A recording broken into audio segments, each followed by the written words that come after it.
Last week, we had an event here, kind of closed to the media, closed to the public, but a lot of really, really bright folks from the world of personnel and recruiting were in Nashville. And we had the personnel and recruiting symposium. They let me participate in it, had a couple of our guys over there participating in it.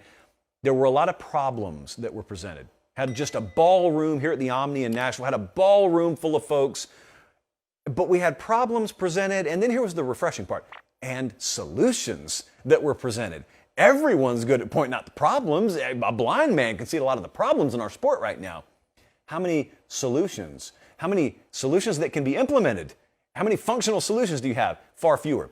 Well, this room was not short on ideas. I can assure you of that. Now, let me tell you the most common themes that I picked up. I cannot share a lot of what was talked about with you, but I can share some of my thoughts with you. I have been talking to as many personnel and recruiting people over the past few months as I possibly can. And I swear to you, every time I talk to one of these people, they either say one of the following things. They either say, we're only doing one thing because everyone else does it. You know, we'd love to stop, but we can't because they're doing it. So we got to do it to keep up. They either say it like that, or they say, well, we would do it if everyone else had to. You know, there's some things we want to do, but until it's mandated, it would be a competitive disadvantage for just us to do it. Or we'd stop if everyone else had to stop. There's some things that we do now out of necessity, but we really don't want to do it. We got to do it because everyone else is doing it, which kind of sounds like the first one. Can we all agree on some of the problems? And I know we're going to have a minority that says some of these things aren't problems. I know I'm not going to have 100% consensus on this. I am going to have a vast majority of you agree with these things, though. So if you're in the minority, just sit back and listen. I think most of you agree that thousands upon thousands of names in the transfer portal is not a great thing for the sport. Whether you should have the right to do it or not is not what I'm presenting to you tonight. The fact that it's going on, thousands of kids, and a lot of them being left out in the cold, but thousands of kids feeling the need to get in the transfer portal and head for what they hope will be greener pastures, it's not exactly healthy, nor is it really sustainable, frankly, for the sport. Also, staff burnout is a critical problem right now, not just on the coaching side of things, but also on the personnel and recruiting staff side of things, because you've got a college football calendar right now that's kind of unsustainable. You're recruiting 4 classes, you're simultaneously recruiting your own roster because the transfer portal's year-round, and that's before you even fulfill your on-field duties. And it's something that's chasing a lot of folks away from the game. Also, the rules change on you every year, so you can't have any forward thinking. You can't plan or map out because everyone's going to eventually know that the Etch-a-Sketch is going to be taken from left to right, and then we start fresh because we've got a new set of rules. So this is kind of part that aggravates me a little bit. You can have one of 3 reactions to the current state of college football. You can either look at it and say, well, you guys make a lot of money, just deal with it, which is the dumbest take. Or you can say, I don't know what the solution is, so I just say we don't touch anything. That's the weakest take. Or you can look at it and say, let's just get the smartest folks in the room and don't let them come out until they have solutions. And that's the wisest take. And not that there were decisions that were made and then etched in stone last week here in Nashville, but we had a lot of folks, I mean some big names you'd recognize, that were in town and tried, and I think it was a very fruitful exercise, to not only present the problems, but a lot of solutions.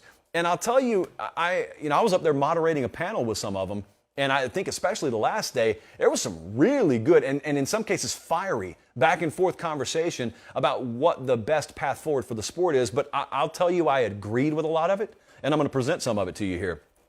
If you really wanted to solve the fundamental problem here, the fundamental problem is the entire process has been sped up too much. If you think about what recruiting is now, it's been sped up a lot. And not the least of which is attributed to not only the early signing day, I don't have a problem with that in and of itself, but every time you implement something that bumps up the calendar, everything subsequently behind it has to be bumped up. So kids get offered earlier because then they commit earlier, and then also you've got some guys that are ending up places that had they gone deeper in the process, they probably wouldn't have ended up at, but they felt pressured to commit earlier, and as a result, they don't stick as long. And you've got a transfer portal mess on your hands every cycle, And it's correctable. It doesn't have to be this way. A lot of the problems in the sport don't have to be this way. I'll tell you two things I agreed with last week. I agree that we should switch right now to the Olympic sports model, which means you do not have the ability to commit to a program or even get an offer until September of your junior year in high school. Another thing I agree with is I wish we did away with the vagueness of what constitutes an offer.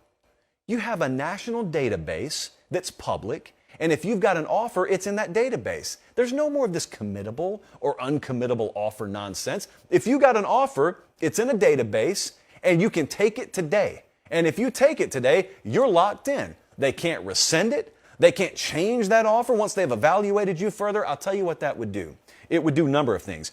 It would greatly decrease the rush. It would greatly slow down the cycle. It would make it so that no one has a leg up on you. A lot of folks offer 300 and 400 kids by the time they're juniors, not because they really want to, but because they think our rivals, our competitors are doing it. We've got to do it. Slow it down for everyone. Everyone wants it to slow down. This would greatly alleviate a lot of staff burden right now and a lot of strain on staffs where they're recruiting 4 classes at the same time, also having to recruit their own roster at the same time.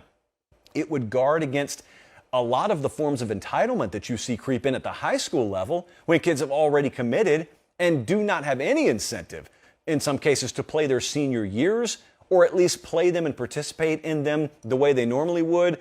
It would inject the ability to maybe evaluate kids in their senior years a lot more than you have the ability to now, because what would all of a sudden happen if you had to back up the offers that you gave kids and you weren't able to offer them until their junior years? You'd have to be a lot more careful, wouldn't you?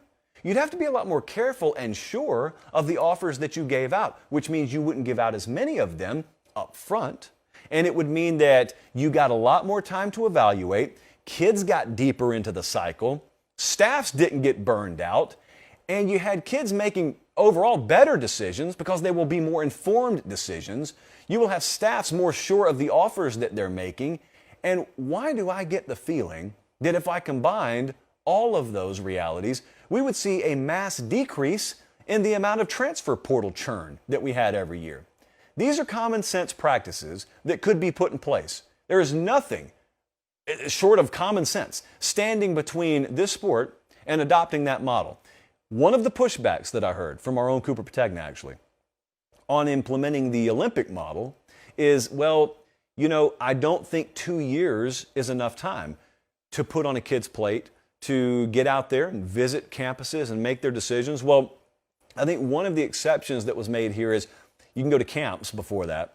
And number 2, nothing stops you from just going on your own dime. But before your junior year, it's not happening. I hear the argument, but I think it's worth the trade-off. You not being able to go and visit Auburn your sophomore year of high school is a fair trade-off for all the things that I think I gain from implementing that. Another thing, and this is kind of more funny to me, but I know it's dead serious to a lot of these staffs, is I have never heard one concept so roundly demonized as photo shoots are demonized. Everyone hates them. I don't even like looking at them. And I get it. I don't like looking at them, though. For those of you unfamiliar, this is kind of the thing that happens now. It doesn't matter if I've visited South Carolina 15 times. My 16th visit up there, they're probably putting the jersey on me. I'm probably going to get myself a photo shoot. Now, some kids turn it down, and those kids are Pate State material, believe me. But it's something you do. I mean, we had also the topic brought up last week of, what kind of rubs some people the wrong way is how freely that some of these programs throw their jersey on a kid who has not committed to their program yet. They let them hold up championship trophies and Heismans that have been won at a university they're not a part of yet. And I know that this may make some of you laugh, but a lot of folks take that jersey really serious. And they take the folks who have gone through there and worn it really serious. And they don't think that thing should be worn by just anyone. They don't think that trophy should be held by just anyone. Now, is it a necessary evil to attract high school kids to eventually come play for you? Maybe so. But at the very least, I appreciate how serious a lot of people are about that. The amount of mail that gets sent out is absurd. The amount of physical mail that gets sent to recruits is absurd. And there was some talk last week about this topic. Everyone was on board with saying, we all know it's wasteful. We'd stop doing it if everyone else had stopped doing it. Of course, no one's going to voluntarily stop doing it. And so instead, you're spending 6 figures per year on a printing and graphics and shipping budget. And just think about how many people you could hire. With the budget you guys are putting into mailers for recruits, 70+% of them aren't even being opened, by the way. You know how many more people you could hire with that money? You know how many kids that you could actually give an opportunity to work in your program? These are some very common sense things, very common sense. I was very happy to be a part of it last week. I am going to continue to be an active part of trying to amplify a lot of that messaging because there's no reason the sport cannot adopt some of this. No reason whatsoever.